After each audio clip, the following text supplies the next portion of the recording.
विस्तारवादी चीनच्या सतत वाढणाऱ्या लष्करी सामर्थ्याने काही देश भयग्रस्त आहेत. भारत, ऑस्ट्रेलिया, व्हिएतनाम, जपान आणि फिलिपिन्स. चीन अमेरिकेला घाबरतही आहे आणि घाबरवतही आहे. या भयग्रस्त देशांची अवस्था इकडे आड आणि तिकडे विहीर अशी झालेली आहे.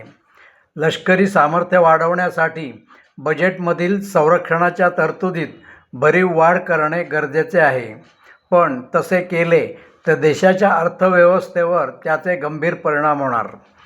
चिनी मालावरील बहिष्काराची व्याप्ती सतत वाढवत नेणे व कायमस्वरूपी संरक्षण निधीची योजना अंमलात आणणे हे दोनच उपाय आहेत.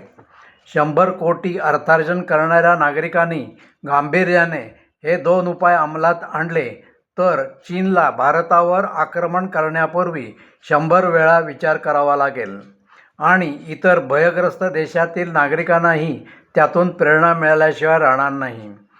चीनसारख्या सर्व दृष्टींनी बाहुबली असलेल्या देशाला लगाम बसल्याशिवाय राहणार नाही.